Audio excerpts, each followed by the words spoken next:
Hello students, today we are going to discuss about steps for computation of total income and tax liability. How to calculate total income and what is the tax liability. These we are going to discuss in detail. This In this you will get how actually income is calculated, and this can be asked in 5 to 7 marks, 7 to 8 marks in the exam. If it is asked in 7 to 8 mark, you have to briefly discuss all the steps, not in detail. But if it is asked in more than 7 mark or 8 mark, then you have to discuss in details. So first step is step determination of residential status. So this is your step 1. Okay, you have to decide whether what is the residential status of the person, और वो decide करना क्यों जरूरी है, क्योंकि जब तक आप रेसिडेंशियल स्टेटस नहीं जानोगे तब तक आपको पता नहीं चलेगा कि उसको कौन से इनकम पे टैक्स भरना है और कौन से इनकम पे टैक्स नहीं भरना है. जैसे रेसिडेंशियल स्टेटस एज पर income tax act 1961 is classified into mainly 3 category.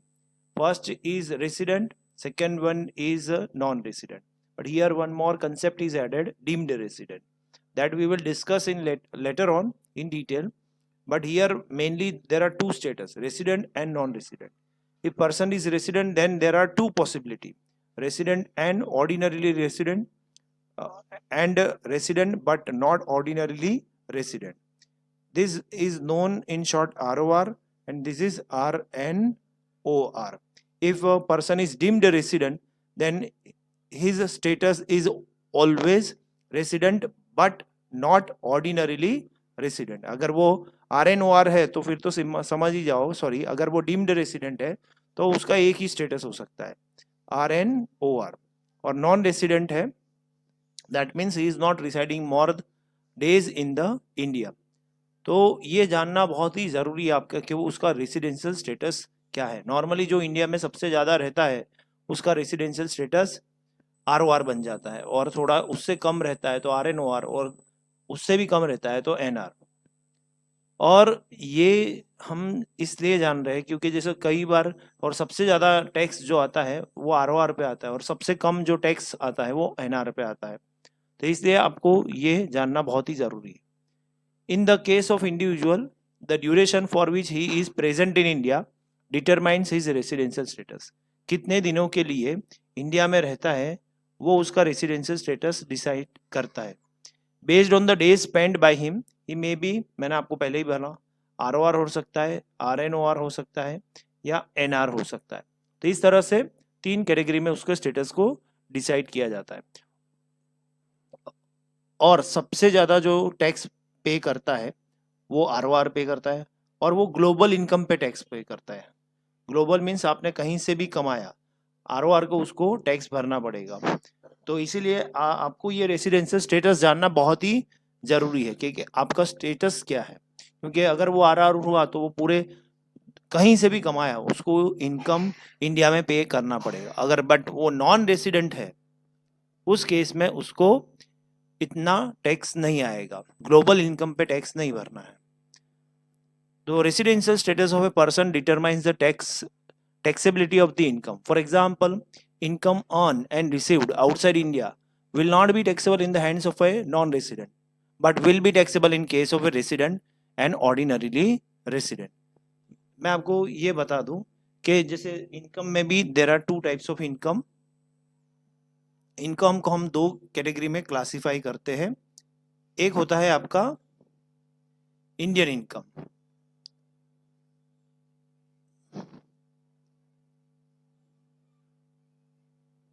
And second one is foreign income.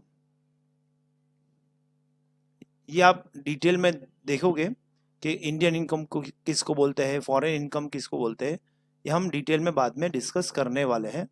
और अभी आप इंडियन इनकम और फॉरेन इनकम, ऐसा 2 क्लासिफिकेशन यहाँ पे इनकम के दिए हुए हैं. जो इंडियन इनकम होता है उस पर हर कोई टैक्स पे करता है,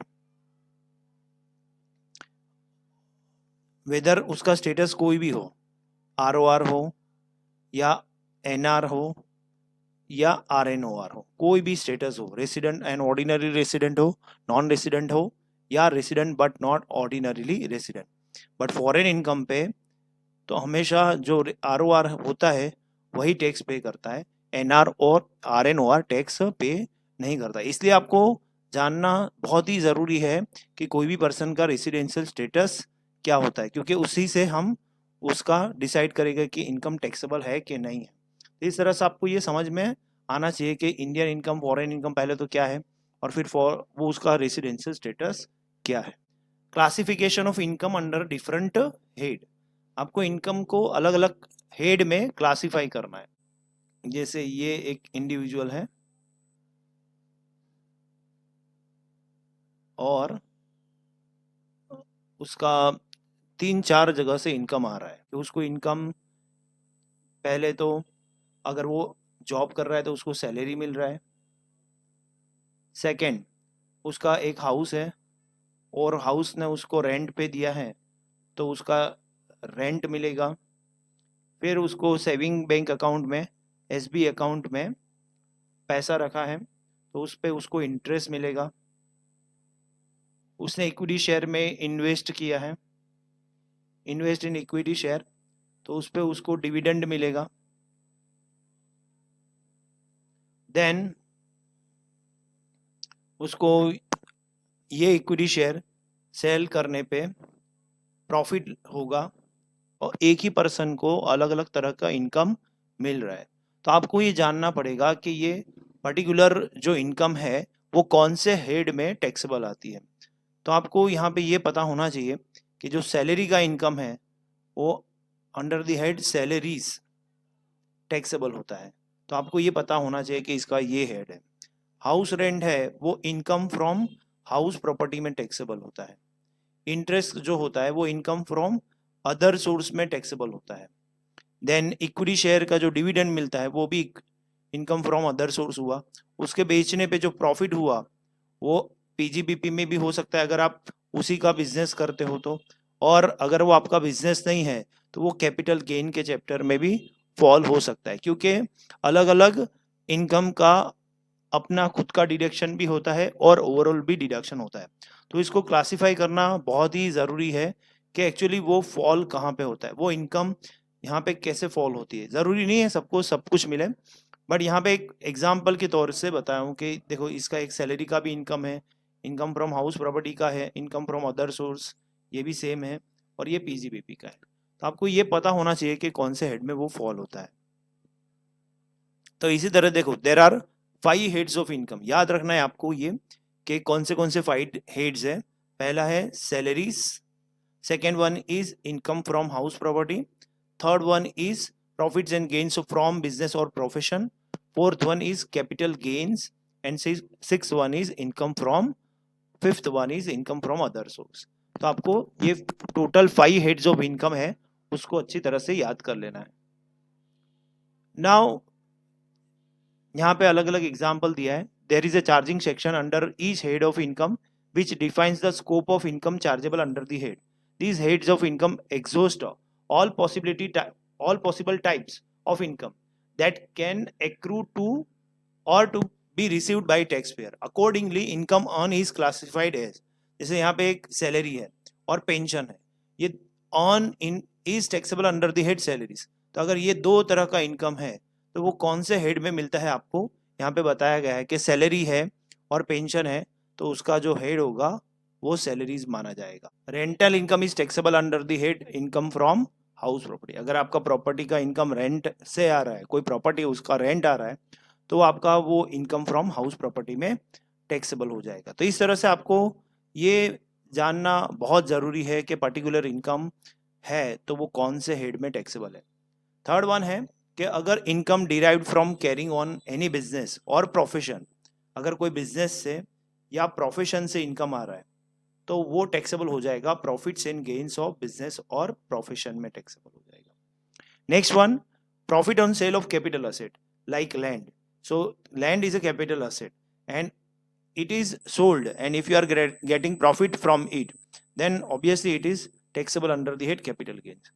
The fifth head of the income is residuary head। residuary इसको बोलते हैं जैसे जो कहीं पे भी टैक्सेबल नहीं हुआ तो वो कौन से हेड में टैक्सेबल हो जाएगा? Income which is chargeable to tax but not taxable under the first 4 head will be taxed under the head income from other source. जो कहीं पे भी टैक्सेबल नहीं हुआ वो इनकम ये residuary head income from other source में आ जाएगा। तो इस तरह से फर्स्ट स्टेप आपने डिटर्मिनेशन ऑफ रेसिडेंशियल स्टेटस कर दिया, सेकेंड स्टेप आपने इनकम को क्लासिफाई कर दिया। अब नाउ थर्ड स्टेप पे चले जाते हैं कि computation of income under each head of, means अब आपको कंप्यूटेशन ऑफ इनकम करना है, हर एक हेड में कंप्यूट करना है कि कौन से हेड में है वो आपको डिसाइड करना है।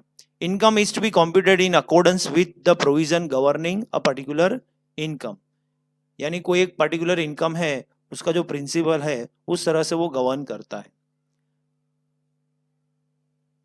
नाउ एग्जाम्शन और डिडक्शन, वो पर्टिकुलर हेड में जो जो एग्जाम्शन मिल रहा है, जो जो डिडक्शन मिल रहा है, वो पर्टिकुलर हेड की इनकम में वो आपको माइनस करना है। तो सबसे पहले आपको एग्जाम्शन और डिडक्शन के बारे में डिफरेंस पता होना चाहिए कि एग्जाम्शन क्या होता है और डिडक्शन क्या होता है। जो एग्जाम्शन है कि there are certain incomes which are fully exempted from income tax, for example agricultural income, ये ऐसी इनकम है जिस पे आपको कोई टैक्स ही पे नहीं करना है, तो इसको बोलते हैं एग्जाम्ड। जो गवर्नमेंट इशू करती है कि गवर्नमेंट बता देती है कि देखो इस तरह का अगर इनकम हुआ है तो वो एग्जाम्ड है, तो जो एग्जाम्शन होता है वो हमेशा इनकम पे मिलता है। और गवर्नमेंट उसको बोल दे रही कि जब भी whenever you are calculating incomes, this type of income don't consider while considering your total taxable income. This income have to be excluded and will not form a part of total income. ये आपके total income का part ही नहीं बनेगी। और ये होता है full exemption, यानी full exempt is not taxable. Also some incomes are partially exempted from income tax. यहाँ पे कई बार ऐसा भी होता है कि कई इनकम जो होती है उसको पार्शियल एग्जाम्शन दिया जाता है। For example house rent allowance, जिसका आप आगे जाके सैलरी के चैप्टर में पढ़ोगे कि कितना एग्जाम्शन है। Education allowance like children education allowance means वो 100 पर मंथ पर चाइल्ड होता है, मैक्सिमम ऑफ 2 चिल्ड्रन के। तो इस तरह से उसका एक लिमिट है कि उससे ज्यादा वो एग्जाम्शन नहीं मिलेगा, तो उसको इसी तरह के एग्जाम्शन को पार्शियल एग्जाम्शन बोलेंगे, जो आप सैलरी के चैप्टर में पढ़ोगे। This income are excluded only to the extent of the limit specified in the act, जो लिमिट बोला है उससे ज्यादा उसको एग्जाम्शन नहीं मिलता। The balance income over and above the prescribed exemption limit would enter computation of total income and have to be classified under the relevant head of income. Person को children education allowance मिलता है और वो मिला है 5000, अब ये income हुआ, बट उसमें से एग्जाम्शन कितना होगा? तो यहाँ पे एक लिमिट है 100 पर मंथ पर चाइल्ड, मैक्सिमम ऑफ 2 चिल्ड्रन, कि मान लो कि ही हैज ए 2 चिल्ड्रन, तो in that case into 2 into 12 months, तो टोटल एग्जाम्शन हो गया उसका 2400। तो यानी यहाँ पे एग्जाम्शन कितना मिलेगा उसको? 2400 का एग्जाम्शन मिलेगा और रिमेनिंग अमाउंट आएगा 3600, it will be taxable income, और ये आपका टैक्सेबल पार्ट हो जाएगा। तो इस तरह से इसको हम पार्शियल एग्जाम्शन बोलेंगे। तो पूरा का पूरा इनकम भी एग्जाम्ड हो सकता है और पार्शियल एग्जाम्शन भी हो सकता है, जिसको हम बाद में सैलरी चैप्टर में डिस्कस करेंगे। अब डिडक्शन क्या होता है? There are deduction and allowances prescribed under each head of income. For example, while calculating income from house property, municipal taxes and interest on loan are allowed as a deduction. तो यहाँ पे जब भी आप income from house property calculate करते हो तो जो भी म्यूनिसिपल टैक्स होता है वो आपका नेट एनुअल वैल्यू में से माइनस हो जाता है, और interest on loan which you have taken it is available under section 24B। 24B में उसका भी डिडक्शन मिल जाता है। Similarly, deduction and allowances are prescribed under other head of income also. उसी तरह से दूसरे हेड में भी इसके आपको डिडक्शन के बारे में बता है।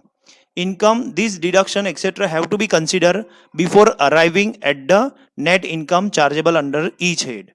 जब भी आप नेट इनकम चार्जेबल करते हो उससे पहले आपको ये सारे डिडक्शन माइनस करना पड़ेगा, तो ही आपका नेट इनकम प्रॉपर तरीके से आएगा, वरना आपका नेट इनकम ज्यादा अच्छी तरह से नहीं आएगा। आप याद रखो कि एक और पॉइंट मैं बताता हूं आपको एग्जाम्शन और डिडक्शन का। जो एग्जाम्शन का अमाउंट होता है वो हमेशा लेस देन और इक्वल टू इनकम होता है, उसके बराबर होता है। इसका मतलब ये हुआ जैसे या तो उसके इक्वल होगा, लाइक एग्रीकल्चरल इनकम, जितना भी ये आपको इनकम मिला वो पूरा का पूरा एग्जाम्प्ट कर दिया अंडर सेक्शन 10 सबसेक्शन 1 में, या तो फिर पार्शियल एग्जाम्पशन दिया, जैसे house rent allowance and children education allowance, उसमें आपको पार्शियल एग्जाम्पशन मिला, यानी जितना अमाउंट का इनकम था उतना पूरा का पूरा नहीं मिला। और डिडक्शन जो होता है वो हमेशा लेस देन और इक्वल टू, यानी उससे इक्वल ऑफ इनकम भी हो सकता है, जितना आपका इनकम है उतना भी हो सकता है, उससे लेस देन भी हो सकता है, लेस देन इनकम, या उससे ज़्यादा भी हो सकता है। और कई बार डिडक्शन आपको जितना आपने अमाउंट स्पेंड किया उससे ज़्यादा भी मिलता है। एग्जाम्पशन क्लेम करने के लिए आपको कोई भी एक्सपेंसेस या इन्वेस्टमेंट नहीं करना पड़ता। It is not required to invest your money और it is not required to do some expenditure. But अगर आपको डिडक्शन क्लेम करना है तो यू हैव टू स्पेंड, यानी that means you have to do certain expenditure and you have to invest your amount at certain place. तो ये normally deduction पे मिलता है। तो ये एक एग्जाम्पशन एंड डिडक्शन का पॉइंट है, ये दूसरा पॉइंट है, और ये इनके बारे में एग्जाम्पल भी है, तो आप ये भी लिख सकते हो। तो इस तरह से ये बहुत इंपॉर्टेंट पॉइंट है। फर्स्ट वाला इज वेरी इंपॉर्टेंट कि अगर ये क्वेश्चन आपको 2.5 मार्क में आता है कि what is the difference between exemption and deduction, तो आपको इतना ये डिफरेंस के फॉर्म में लिखना है और यहाँ से भी थोड़ा मटेरियल लेना है, तो आपका आंसर पूरी तरह से कंप्लीट हो जाएगा। तो इस तरह से आपने आइडेंटिफाई कर लिया कि what is the your residential status step number 1 में। स्टेप नंबर 2 में इनकम को क्लासिफाइड कर दिया। स्टेप नंबर 4 में आपने अलग अलग तरह की जो इनकम थी उसमें से एग्जाम्पशन एंड डिडक्शन माइनस कर दिया पर्टिकुलर हेड की। और अब स्टेप नंबर 4 में चले जाते हो। In case of individual income tax is levied on slab system of total income, यानी स्लैब वाइज टैक्सेबल होता है। स्लैब मीन्स जैसे 2,50,000 है तो वहां तक कोई टैक्स नहीं, नो टैक्स। फिर 2,05,000 टू 5,00,000, फिर वहाँ पे 5% लिया जाता है, फिर 10%, फिर इस तरह से अलग अलग स्लैब वाइज सिस्टम दिया होता है। सो इसीलिए हम the tax system is progressive in nature, इसीलिए हम ऐसा भी बोलते हैं कि जो डायरेक्ट टैक्स होता है वो हमेशा प्रोग्रेसिव इन नेचर होता है, क्योंकि जिसका जितना ज़्यादा इनकम उतना उसको ज़्यादा टैक्स पे किया जाता है।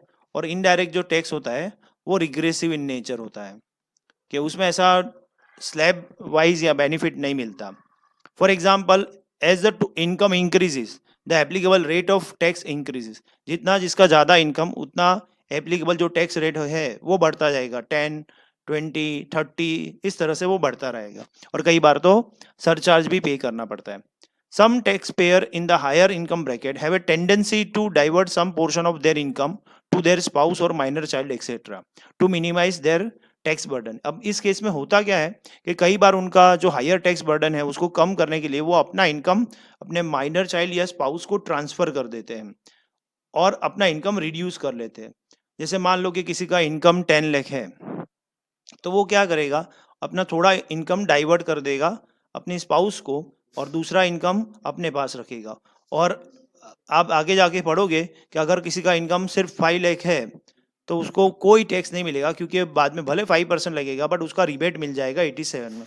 तो इस तरह से वो टैक्स सेव करने का गलत तरीके से इस्तेमाल करता है। तो इसलिए क्लबिंग ऑफ इनकम और स्पाउस एंड माइनर चाइल्ड का कंसेप्ट आया।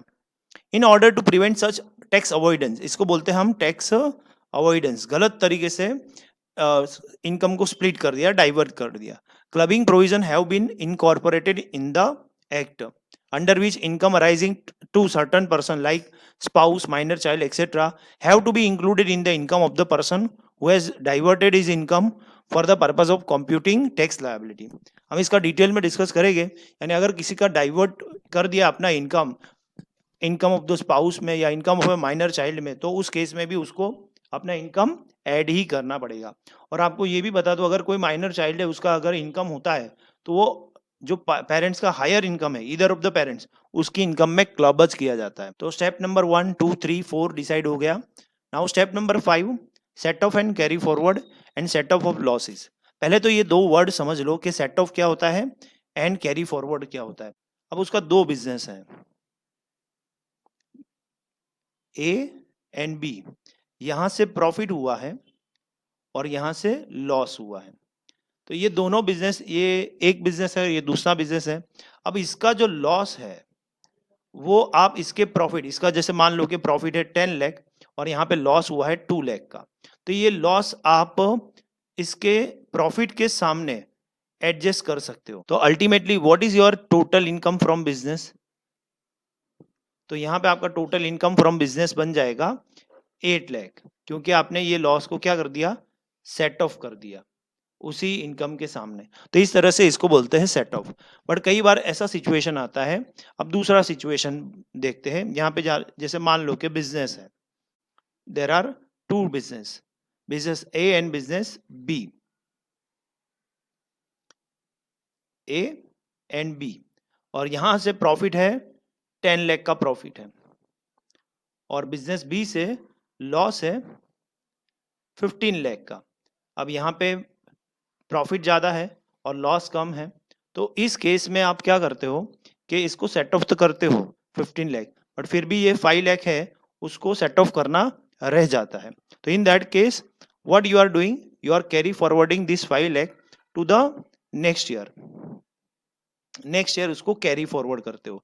तो इसका मतलब क्या होता है, नॉर्मली ये सिर्फ बिजनेस में नहीं होता, ऑल हेड्स ऑफ इनकम में ये पॉसिबल है, बट उसमें एक रूल होता है कि इंट्रा हेड, इंटर हेड, ऐसा set off and carry forward allowed है। Intra head means within the head of income, जैसे इनकम फ्रॉम हाउस प्रॉपर्टी है, उसका सेट ऑफ हाउस प्रॉपर्टी में होता है तो उसको इंट्रा बोलते हैं। इंटर मीन्स सैलरी का, इनकम फ्रॉम हाउस प्रॉपर्टी है, अगर वो नेगेटिव है तो उसका सेट ऑफ आप सैलरी के सामने करते हो तो उसको इंटर हेड बोलते हैं। तो इस तरह से वो रूल्स एंड रेगुलेशंस है। But set off means if it is ask then one income is set off against the another loss, then it is called set off. And if it is not set off in the current year, it can be carry forward to the next year, then it is known as carry forward. So this is the basic understanding about the set off and carry forward that you have to keep in mind. अब यहाँ पे थोड़ा उस इसी को detail में समझते हैं। एन असेसी, और इसे असेसी का डेफिनेशन आप बाद में पढ़ोगे, और यहाँ पे आप अपने मेरा पूरा प्लेलिस्ट देखोगे, उसमें एसएससी के बारे में बहुत डिटेल में बताया है। May have different source of income under the same head of income, assessee का अलग अलग हेड ऑफ इनकम होता है। He may have profit from one source of income, जैसे मैंने आपको बताया एक सोर्स से इनकम है, and loss from the another. For instance an assessee may have profit from his textile business, उसका टेक्सटाइल बिजनेस से प्रॉफिट है, but loss from his printing business. तो इस केस में क्या करेगा, the loss of can be set off against the profit of textile business to arrive the net income chargeable under the head income from PGBP। Means उसका जो textile business का profit है और प्रिंटिंग बिजनेस का जो loss है, तो printing business के लॉस को आप टेक्सटाइल बिजनेस के प्रॉफिट के सामने एडजस्ट करते हो, तो that is called as set off. Similarly, an assessee can have loss under one head of income, say income from house property, इसका income from house property है, and profit under the another head of income, say profits and gains of business or profession. So there are provision in Income Tax Act 1961 for allowing inter-head adjustment in certain cases. यहाँ पे आप inter-head adjustment करते हो, तो ये एक allowed है कई केसेस में, सारे केसेस में allowed नहीं है inter-head adjustment, और बाकी सब में allowed है, जो हम डिटेल में डिस्कस करेंगे। However, there are also certain restriction in certain cases, like business loss is not allowed to set off against salary income। यानी आप कभी भी बिजनेस लॉस को, यानी यही मैं आपको आगे जाके बता रहा हूँ कि बिजनेस लॉस है वो आप सैलरी के सामने सेट ऑफ नहीं कर सकते, ये पॉसिबल नहीं है। Further losses which can not be set off in the current year due to inadequacy of eligible profit can be carry forwarded for set off in the subsequent year as per the provision of the content in the income tax। ये मैंने आपको बहुत अच्छी तरह से बताया कि current year में प्रॉफिट का इनएडिक्वेसी है, due to inadequacy of profit it can be carry forwarded to the next year for set off, so that is called as carry forward. Generally brought forward losses under a particular head can not be set off against income under another head. For example, brought forward business loss can not be set off against income from house property of the current year. जैसे पहले मैंने बोला कि अगर same year है तो ये possible है, बट अलग अलग ईयर है तो ये पॉसिबल नहीं है। जैसे यहाँ पे दो बिजनेस है, एक मिस्टर एक्स है, उसका एक बिजनेस है,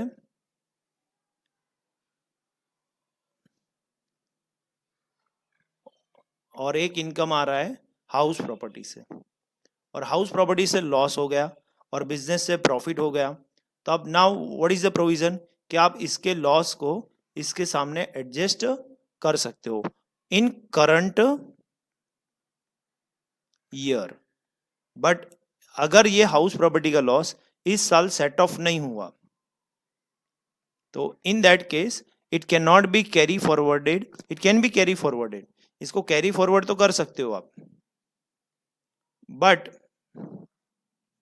इसको सेट ऑफ नेक्स्ट ईयर के जो बिजनेस होता है उसके सामने ये पॉसिबल नहीं है, क्योंकि करंट ईयर में पॉसिबिलिटी है बट नेक्स्ट ईयर के बिजनेस जो प्रॉफिट होता है उसमें ये सेट ऑफ नहीं होगा। तो इस तरह से बहुत सारे रूल्स है set off and carry forward में जो आपको ध्यान में रखने हैं कि पहले आपने रेसिडेंशियल स्टेटस फाइंड आउट कर लिया, फिर आपने इनकम को क्लासिफाई कर दिया, फिर टोटल इनकम कितना है हर एक एड में वो कैलकुलेट कर लिया, फिर आपने clubbing of the spouse income and minor income कर लिया, and then set off and carry forward कर लिया। Now computation of gross total income. अब आपको क्या करना है कि the final figure of income and loss under each head of income after allowing the deduction allowances and other adjustment are then aggregated, सबको मिला लिया जाता है, सब जो भी इनकम आया उसको एग्रीगेट किया जाता है after giving effect to the provision of clubbing income set off, ये सारा मिला के जो भी करने ये जो भी आपने किया उसके बाद आपका जो भी इनकम आएगा वो कहलाएगा जीटीआई। जीटीआई आने के बाद उसमें से अब ओवर स्टेप नंबर 7 आएगा, overall deduction from gross total income. आपको ये ग्रॉस टोटल इनकम है उसमें से आपको डिडक्शन मिलेंगे, यानी दिस डिडक्शन आर 4 टाइप्स, इसमें भी 4 टाइप्स ऑफ डिडक्शन है। Deduction in respect of certain payment, अगर आप पेमेंट करोगे तो आपको ये डिडक्शन मिलेगा। फिर दूसरा deduction in respect of certain incomes, income में भी डिडक्शन मिलेगा। And deduction in respect of other income, अलग अलग कोई और इनकम है उसमें भी आपको डिडक्शन मिलेगा इन अदर डिडक्शंस। ये है, ये ओवरऑल आपका जो जीटीआई है ये पर्टिकुलर हेड पे डिपेंड नहीं करता, आपका जितना भी जीटीआई है उसमें से टोटल माइनस होगा। जैसे यहाँ पे बहुत सारे एग्जांपल्स दिए हैं, life insurance premium paid, contribution to provident fund, medical insurance premium paid, payment of interest on loan taken on higher education, payment of interest on loan taken for residential house, payment of interest on loan taken for purchase of electric vehicle, rent paid, donation to certain funds, charitable institution, या contribution to political party, या 80C to 80U में ये सारे deductions आते हैं। ये पूरा deduction आपका डिपेंड करता है आपके चैप्टर 80C टू 80U में कि कितना डिडक्शन मिलेगा, क्या अमाउंट होगा वो सारा, बट ये टोटल अमाउंट में से माइनस होगा। यहाँ पे deduction in respect of certain income में दिया है कि ये इनकम है employment of new employees, then royalty income of authors of certain books other than text book, royalty of on patent example, यानी ये रिस्पेक्ट ऑफ अदर इनकम है, जैसे interest on deposit in saving account, इसमें 80 TTA and 80 TTB का, यहाँ पे 80 TTA और यहाँ पे 80 TTB का डिडक्शन मिलता है। और ये लास्ट वन है other deduction in case of person with disability, तो डिसेबिलिटी है तो उसको क्या डिडक्शन मिलेगा। तो इस तरह से ग्रॉस टोटल इनकम में से आपको टोटल ओवरऑल डिडक्शन है वो सारा माइनस करने का है। माइनस करने के बाद आपको the income arrived at after claiming the above deduction from the gross total income is known as your total income। ये gross total income माइनस कर दिया उसके बाद जो इनकम आया वो आपका टोटल इनकम हो जाएगा।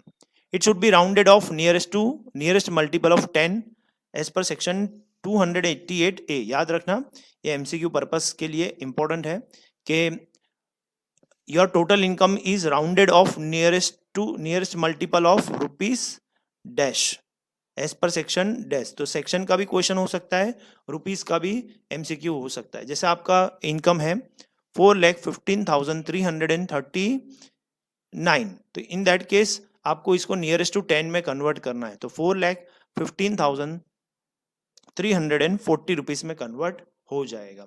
अगर ये 0.5 है तो भी सेम आ जाएगा, बट अगर 4,15,334 है तो आपका जो इनकम है वो 4,15,330 में कन्वर्ट हो जाएगा। तो इस तरह से कन्वर्जन करना पड़ेगा 288A में।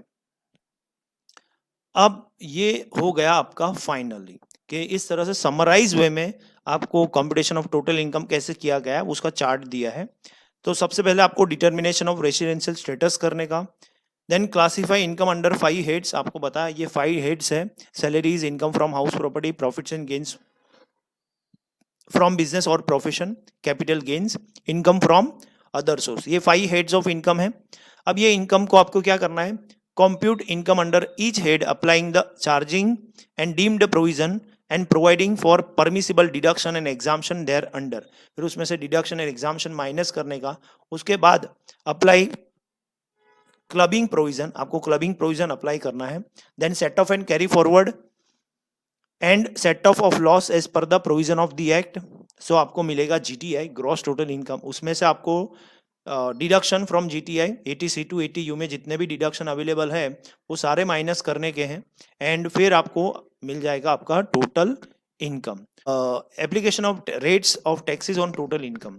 The rates of taxes of for different classes of assessee are prescribed by the annual finance act. और मैंने आपको बताया कि what is annual finance act, उसमें आपको कौन से रेट पे अलग अलग इनकम पे टैक्स लेना है, तो वो रेट्स क्लासिफाई किया है स्टेप नंबर 9 में। तो आपको ये पूरा 9 स्टेप होगा तो आपका टैक्स लायबिलिटी डिसाइड हो जाएगा। आपका टोटल इनकम बना, बट टोटल इनकम बनने के बाद कितने इनकम पे कौन कितना टैक्स पे करने का, वो आपको स्टेप नंबर 9 में करना पड़ेगा। प्रॉपर टैक्स रेट अप्लाई करना पड़ेगा, तो आपका टैक्स लायबिलिटी आ गया, टैक्सेबल इनकम पे टैक्स लायबिलिटी जनरेट हो जाएगा। ये सारे स्टेप्स हैं जो आपको फॉलो करना है आपका स्टेप्स और computation of tax liability calculate करने के लिए। Thank you very much for watching my video till end. If you have any doubt then you can write down in a comment box, I will try to reply for the same. ये question important है, ये question आपको 10 से 15 mark में भी पूछा जा सकता है और इसमें से MCQ भी निकल सकते हैं।